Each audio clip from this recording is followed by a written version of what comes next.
Brain.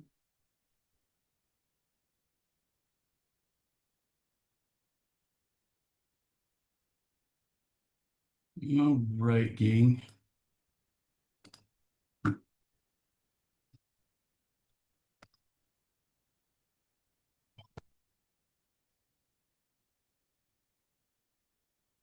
So just really quickly to give you kind of a historical background on the study of memory and everything else is you remember when we were talking about behaviorism that we found that classical and operant conditioning doesn't necessarily explain human behavior because there's so much diversity in human behavior. And I had mentioned once you implement the option of choice, the kind of rules and laws of operant and classical conditioning kind of go out the window because we have this ability to act upon information. Okay. That happened, this transition to bring back the mind and decision making and mental processes came around the 50s and 60s when we were starting to enter the technology age with computers and database systems and those kinds of things. And one of the things that the computer information system people kind of realized in the beginning, and then psychologists came in and went, okay, let's study it this way and let's figure out, is we really invented computers to operate much like our memory systems work. And so a lot of what we know about memory is based upon computer information systems and how they operate as well. Now, again, the biggest difference is most computers operate on binary code 0101s, but we're getting more and more close to the capacity of neural networks. You've probably heard of that and those kinds of things in computer systems or computer information. But so some of the things that were realized in the beginning in trying to understand memory is that there's really three phases. Okay. And if you want to think about these in, again, the computer analogy, encoding would be typing on the keyboard, right? It would be translating something verbally, um, and those kind of things, getting information into the system, a lot like sensations section that we talked about. And then it needs to go to some type of storage, okay? But before it gets to storage, we usually manipulate it on the computer somehow. So for example, if we're writing a paper, we might delete some things, we might add some things, we might web search some things, and we work with that information. And the way the computer does that is through what's called RAM, or random access memory. It is what is used to work actively with information. And we'll see that we have a term for this for humans as well, called um, short-term memory. The updated term is working memory, and this is a memory system that specializes in working with information we have right now. Okay. And then we have to get that information from a short-term memory system, the RAM system, into the hard drive where it's going to be stored permanently. So we have to hit save. We have to put it in a file folder somewhere. We have to put it somewhere where we'll remember it's supposed to be at.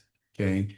So that in later stages, we then have retrieval, which is going and opening that file again someday. So this is kind of the model that has been used to kind of understand our memory systems. So when we talk about encoding, again, we're talking about getting information into the system, okay? And we really have two types of encoding. We have what's called automatic versus effortful. Automatic is when you pay close attention to a specific um, uh, bit of information, and you really focus on that information in order to get it into your system, into your memory, so that you could use it and whatnot. That's effortful, not automatic. That's effortful encoding. I think I just said automatic. Automatic encoding is information that will automatically go into the system. Okay. So, for example, classical conditioning or associative learning is largely automatically input into our system. So we associate different things with what we're processing. Okay. Later on, when we get into getting things into long-term memory, we'll talk very specifically about this automatic and effortful system in the guys that, for example, well, okay, when we get to study skills, we'll learn that what we really should do is when we're studying for a test, we should study for that test as close to the environment in which we're going to take the test. That's strategy one, because then you have that automatic encoding of the classroom setting while you're learning that information. The other option to really learn something well for a test is to study in different places. So maybe study at your desk, study in your bedroom, study in your kitchen, study at the local Starbucks or Bash's, um, and study in different locations, study outside. Because the more there's those automatic hooks to that information, the easier it is to retain that effortful information that you tried to learn. So we'll kind of look at that as we go. I want to make sure real quick. Okay. And then, of course, to have effortful encoding, we have to have attention. Okay. And there's really kind of three types of attention that we can look at. Selective attention, which is when you're purposely focusing on one thing. Divided attention, or sometimes this is called multitasking. So this is when you're trying to do two things or three things at once. And then sustained attention is not necessarily the same as selective attention. Selective attention, you're trying to focus specifically on some information. So if you're using selective attention in this class, you're paying attention specifically to the words I'm saying and looking specifically at the PowerPoints and really focusing on this information that is being stated. Okay. One way to think about sustained attention is kind of like watching your favorite TV show. So you're not paying very selective attention to specific bits of the information, but you're paying attention to the whole picture, and you're maybe not realizing things that are going on around you while you're watching that movie. Okay. Um, and so that's sustained attention. Okay. And then divided attention or multitasking is when we try to pay attention to more than one thing at a time. And I will say that when it comes to multitasking, human beings are not that good at it. An example of this is an experiment where they had people come and they either would say they suck at multitasking or they're really good at it. Okay. And then they had them go around this car track where many mistakes could be made in the driving, such as running over a cone, missing a stop sign, all of those things. And they had them divide their attention while doing it. So either they had them texting constantly while they were driving around the course or not, or those kinds of things. And what they found is the people who said that they were really, really good multitaskers And so they say they can text and drive at the same time better than anyone else. Made the same number of driving errors as the people who said they can't multitask at all. Okay. And based on that, we have found that we're human beings are not as much multitaskers as we are what are called serial taskers, meaning we really can't attend to multiple stimuli at a time. But what we do is we rapidly shift from one stimulus to the next. Okay. Um, and so that's what multitasking is. It's really just a change of attention from one stimulus to the other. Okay. Now, is there any differences between people in this multitasking or serial tasking thing? The answer is yes, kind of interesting. We actually have found that women overall are better multitaskers than men. However, there's some caveats to this.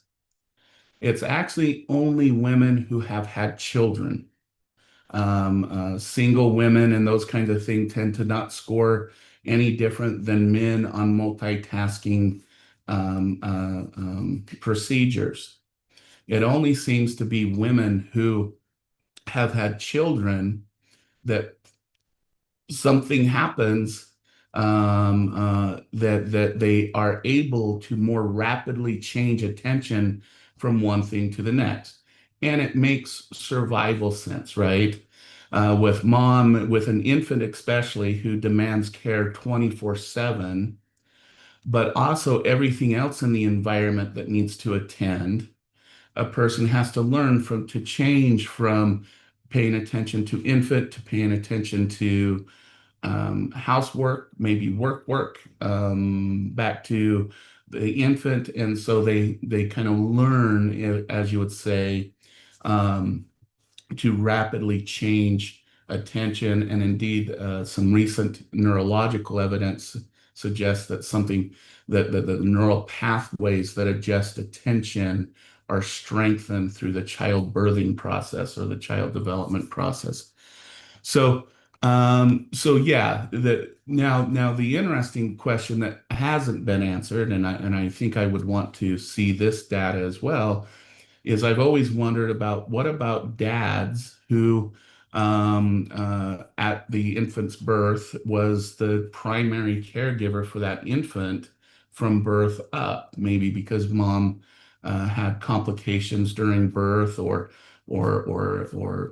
something like that, where the mom was not the primary caregiver.